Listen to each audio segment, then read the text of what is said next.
But we have to ask ourselves, is that really snitching in that exact scenario? Technically, yes, it is. Absolutely. So why does no one hold Gunna accountable? He was just one name on that list. Since his 2019 testimony, 6ix9ine has called out 50 Cent, T.I., Snoop, and others, asking a question the rap culture still hasn't answered. Let's break down who he named, what he confessed, and the price 6ix9ine paid. Hit subscribe to track this wild hip-hop case. He was arrested on November 18th, 2018, facing federal racketeering, weapons, and conspiracy charges, all tied directly to the 9 Trey Gangster Bloods, a brutal street gang running operations across Brooklyn and New York City. He was just 22 years old back then. Before the cuffs went on, Hernandez went from bagging groceries at a local bodega to becoming the most viral artist on the internet. On the witness stand, he mapped out his own rise. He explained how a coworker at the grocery store connected him to the rap scene. That plug, a guy named Peter Rogers, got him into the studio around September 2014, blending raw rock elements with aggressive rap.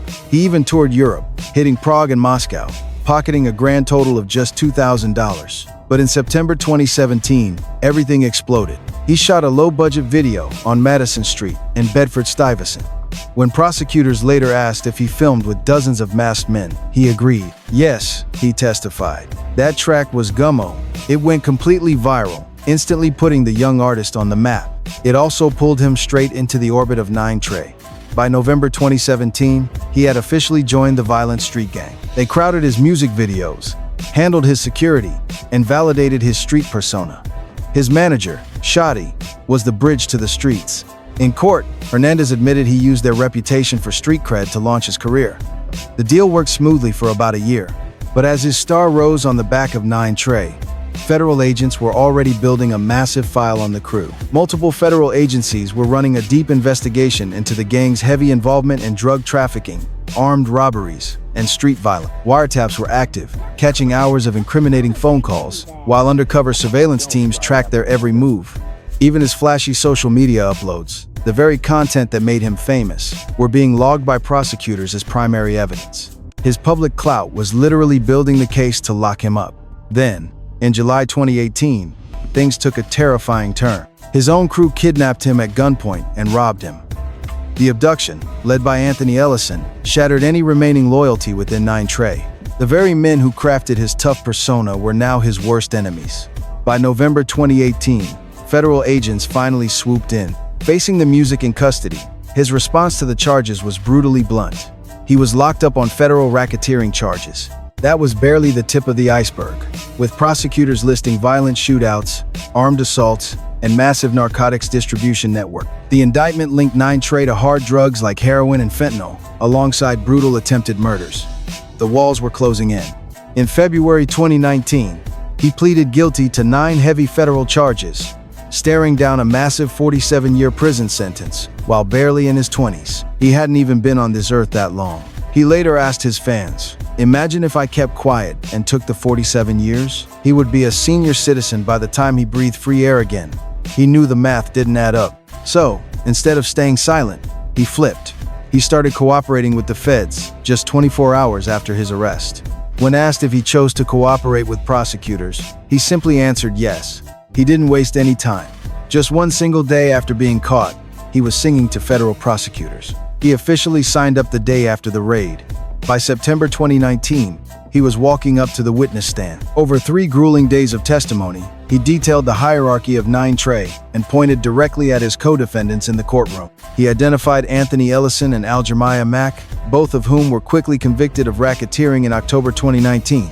His massive cooperation secured guilty verdicts or plea deals for nearly a dozen 9 Trey members, including his manager Shotty, Jordan, who got 15 years.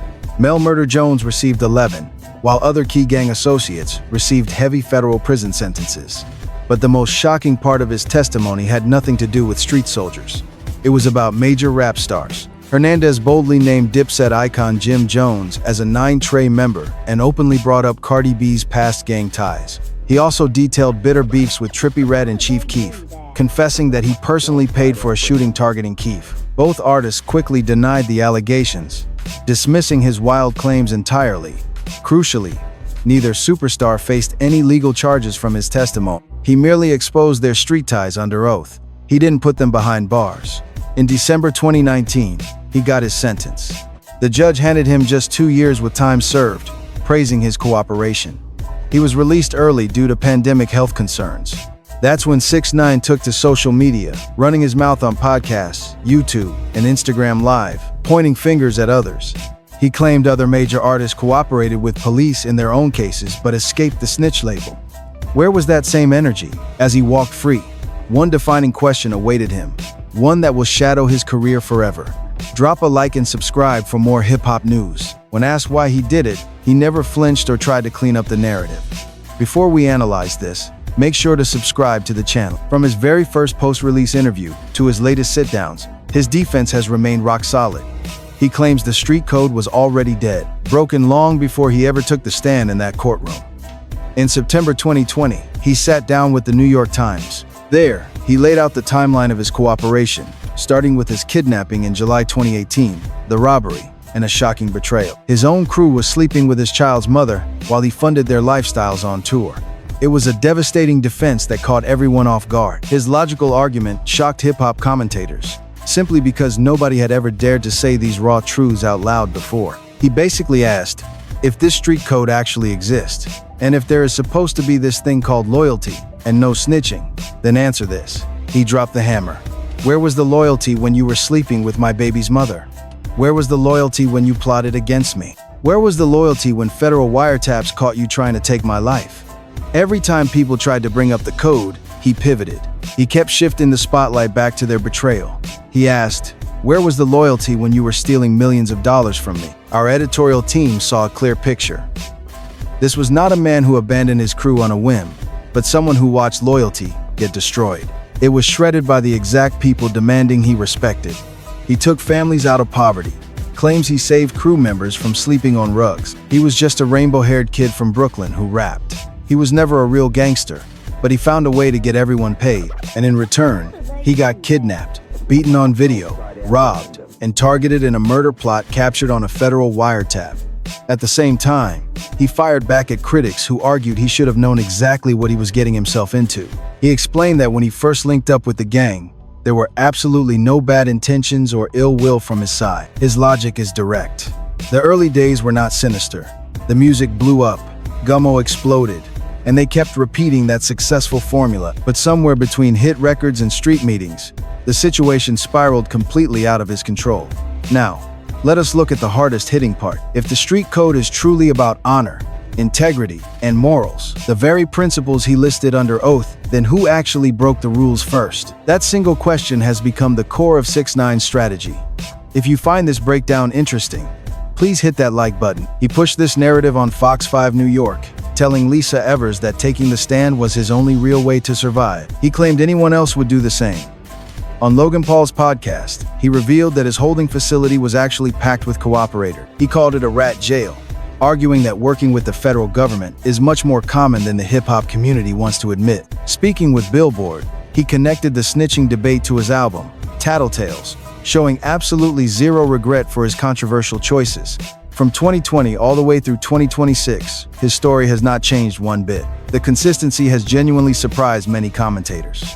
Agree or disagree, his argument has forced a massive reckoning in rap culture, raising a question that hip-hop has ignored for decades. Does the code still stand when the enforcers are the ones breaking it? When he brought this up, he did not mince words. He asked why he should be loyal to that. He claimed people simply do not want to accept the cold, hard facts of his situation. From our perspective, the audience was not confused. They were in denial. They understood his logic perfectly, but hated to admit it. Admitting he was right would mean acknowledging that the entire foundation of the street code is built on quicksand. But he was not done. He insisted that critics would not break him down or make him feel guilty. He openly admitted to cooperating, but asked who deserved his loyalty. He demanded to know how he could remain loyal to people who could not show him basic loyalty out in the free world. This exact defense is what separates him from the usual hip-hop playbook. If you enjoy this deep analysis, make sure to like and subscribe now. Most artists who cooperate go quiet, deny it, or let time bury it. Instead, 6ix9ine grabbed a shovel and kept digging it up. He took over every platform, ensuring the noise only got louder. But our analysis shows he did not just stop at defending his own actions. He went completely on offense. The most explosive moment came when he set up a hypothetical scenario during a podcast and dropped a major name. The scenario went like this. Imagine your cousin gets locked up for a murder that he did not actually commit. Meanwhile, the real killer, some guy in a red shirt, is walking free. You decide to go to the authorities to clear your cousin. You point out the actual killer. Is that considered snitching? Let us look closely at how he made the host squirm in real time. They struggled with the contradictions. One host admitted it was technically snitching. Another hesitated, while a third stood by blood family regardless. The debate went on for minutes as they tried to find a consistent moral ground. Then, just as they reached an uneasy compromise, he struck. 6ix9ine dropped the bomb. He named Gunna, claiming the rapper literally did exactly that to clear himself. He alleged Gunna pointed the finger at someone else. The reference was unmistakable, pointing directly to the massive YSL RICO trial down in Atlanta. This is one of the biggest gang prosecutions in hip-hop history, where Gunna, real name Sergio Kitchens, was indicted alongside superstar Young Thug. Over 24 associates were swept up in May 2022, with the indictment labeling YSL a dangerous criminal enterprise. Our team is tracking a massive Georgia RICO case. Young Thug, born Jeffrey Williams, faced the heaviest charges and went to trial. Gunna did not. In December 2022, he entered an Alford plea. That means the defendant does not admit guilt, but concedes that prosecutors have enough evidence to win a conviction. Under this deal, Gunna provided a written statement that many in the community viewed as cooperation with the state. In that document, he admitted YSL was a street gang, a label that prosecutors heavily exploited to build their wider case. Still, his lawyers insisted he did not snitch on anyone or testify against any of his former co-defendants, arguing the Alford plea simply secured his freedom without admitting to crimes. But in our view, perception is everything, and the rap community judged Gunna ruthlessly. Remember to subscribe for more updates. Former collaborators quickly distanced themselves, while social media branded him a rat. Lil Baby, once his closest ally, cut ties. This debate became one of the most explosive debates in music history, splitting fans down the middle. Some defended his quick freedom as a brilliant legal chess move, while others called him a sellout. Now, 6ix9ine entered the chat with a sharp, undeniable point. Gunna cooperated and signed a statement. That cooperation arguably implicated others, at least in the eyes of the public. Yet within a year, Gunna was releasing hits, performing at major festivals, and rebuilding his brand. The outrage vanished in the way that 6ix9ine's never did. 6 years after testifying, 6ix9ine is still labeled a snitch in every single headline, every caption, and every comment section. Gunna got a pass, while 6ix9ine got a life sentence. To him, this double standard is unforgivable. He argued, if I'm held accountable for what I did, yes, I snitched and I did it proudly, right? But everybody who snitches, everybody should be held accountable. This was his core argument across every Vlad TV appearance, every podcast, clip, and every viral rant from 2020 through 2026. The snitch label is never applied consistently. It is done selectively, politically based on who the industry likes. As commentators, we must remember 6ix9ine was already highly polarizing. The rainbow hair, the aggressive, screaming delivery, and relentless trolling made him a target long before the trial. The snitch label stuck to him like wet cement. Gunna, however, was beloved by a massive portion of the hip-hop community. Thus, his behavior was met with understanding, deep nuance, and eventual forgiveness. Now, whether this comparison actually holds up is a matter of intense debate. An Alford plea is vastly different from taking the witness stand for 3 days, naming names, and identifying co-defendants while describing criminal operations in vivid, dramatic detail. But 6ix9ine was making a cultural argument, not a legal one. Culturally, his point resonated with many who watched both cases unfold. If you find this breakdown fascinating, drop a like. Gunna was not the only target in 6ix9ine's crosshairs. Over years of interviews, he built a running ledger of major artists he claimed cooperated with the authorities. It was cooperation that the industry either ignored, forgave, or buried without any of the public outrage that defined his own downfall. 50 Cent was his favorite target, and the irony here is incredibly thick. 50 Cent was a relentless troll after 6ix9ine testified, posting endless memes and cracking brutal jokes about rats. His Instagram page became a direct comedy special at the rapper's expense. Photoshopped images and humiliating captions flooded feeds. But 6ix9ine fired back with surgical precision. He pointed directly to 50 Cent's history of working with federal agents during his legendary feud with Murder, Incorporated, and its associates. Old court documents revealed 50 Cent cooperated with federal investigators targeting Kenneth Supreme, McGriff, and Irv Gotti. 50 Cent's camp framed this differently, calling him a victim reporting credible threats, not a willing cooperator seeking a deal. But 6ix9ine did not care about spin. He wanted receipts, and to him, the receipts proved 50 Cent fed information to the federal agents while mocking others for 20 years. I was another massive name that surfaced in his target list. In 2007, I was arrested in a sting for attempting to buy unregistered machine guns and silencers from an undercover federal agent. These heavy charges could have locked him away for decades, but instead, he got a deal that many called incredibly soft. Just a year and a day in federal prison, plus community service. This massive gap between the crime and the light sentence raised serious eyebrows across hip-hop.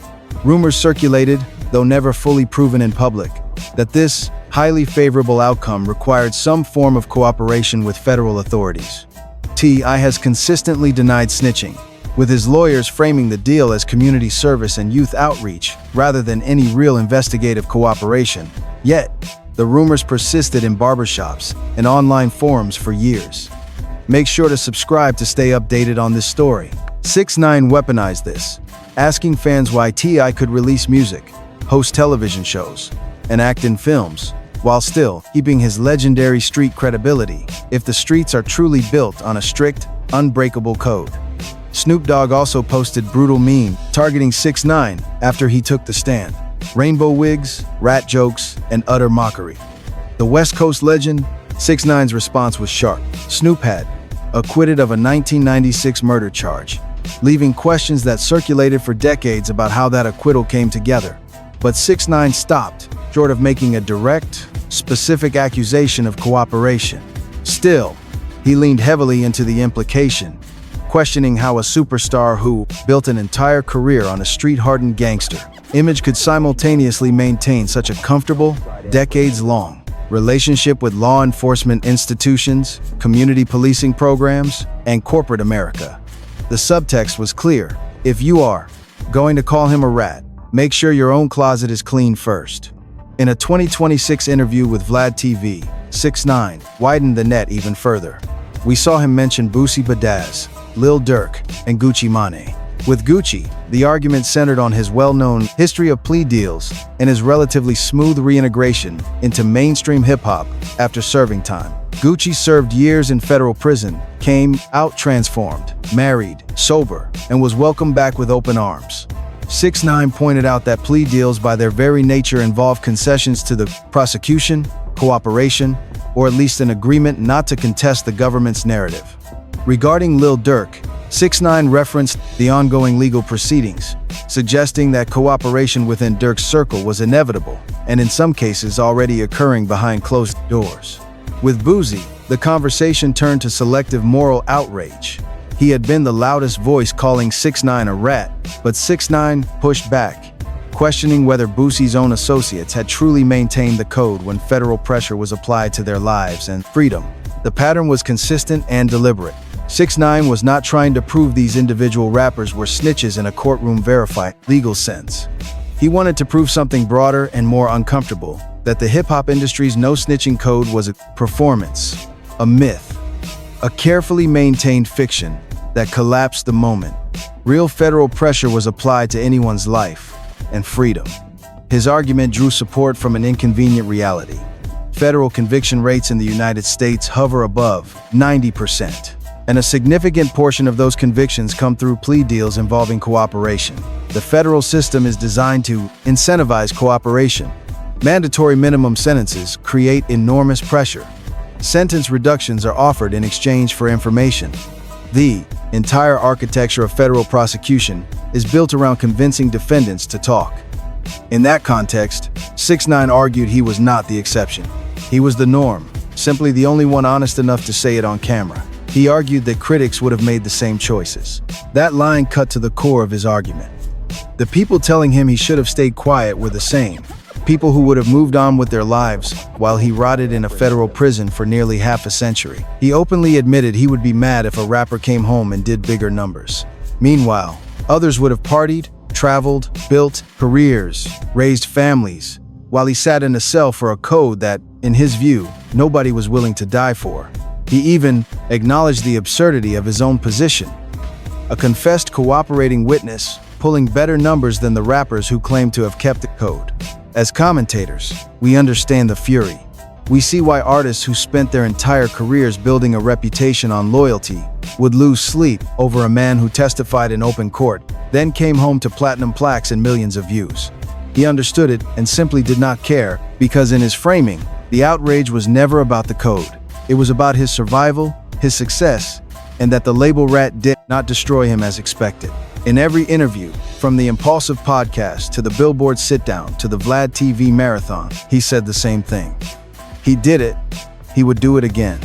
And he dared the industry to explain why their silence was any different from his testimony. Before we reveal our verdict, please subscribe. Did 6ix9ine actually expose secret courtroom snitches? The answer requires separating what he did from what the label implies. During his 2019 federal testimony, 6ix9ine identified Jim Jones as a 9 Trey member and referenced Cardi B's Blood's affiliation.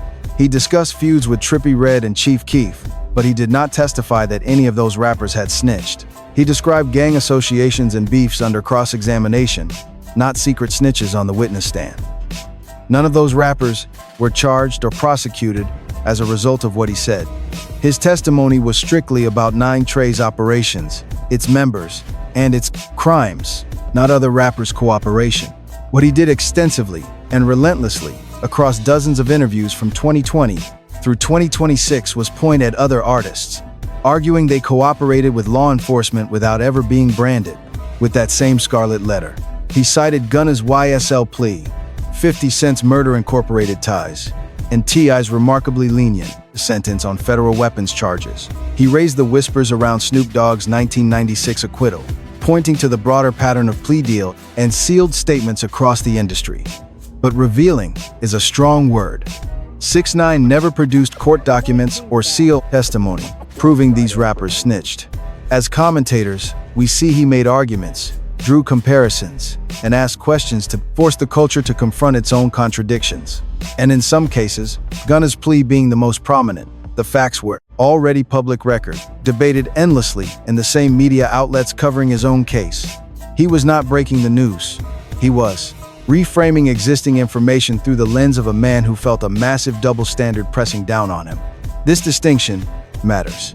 If you agree, smash that like button. There is a huge difference between a cooperating witness, exposing others, and a polarizing. We often see public figures using podcasts to blast their rivals for blatant hypocrisy. 6ix9ine did exactly that, loudly, boldly, and very consistently. Our editorial team notes, he backed it up with enough facts to make the entire industry uncomfortable. But let's be clear, he did not walk into a federal courtroom and expose secret government deals. That simply never happened. What the controversial artist actually achieved, and this is easily his most impactful legacy, was forcing a massive, industry-wide debate over the sacred street code of silence. If you like our reporting, subscribe now. His argument that the street rules are selectively applied, shielding major superstars while punishing minor players based on fame rather than morals, struck a major nerve because, as we know, cooperation with federal prosecutors happens daily. These legal plea deals always require massive compromises, and sealed files exist in federal courts nationwide. The real difference with 6ix9ine isn't what he did, but how very publicly he did it, and how much the hip-hop community already disliked him. The industry wanted him to hide in shame, but he completely refused, turning that shame into a direct mirror, pointing it right at everyone who made secret deals while slamming him publicly. Whether we define that action as brave, incredibly reckless, or just completely tone-deaf depends entirely on who you ask in this debate. His loyal defenders see a crusader who exposed hypocrisy at the heart of rap's absolute most sacred commandment. Meanwhile, critics see a traitor who broke the code and desperately tried to drag everyone else down with him to justify his own bad choices. But claiming he exposed secret court informants implies something incredibly definitive. We expect a massive courtroom revelation, a clearly documented exposure, a real smoking gun. Yet, our analysis proves the evidence doesn't support that angle. He never exposed secret informants in court. He simply threw wild accusations during messy podcast interviews and on his social media.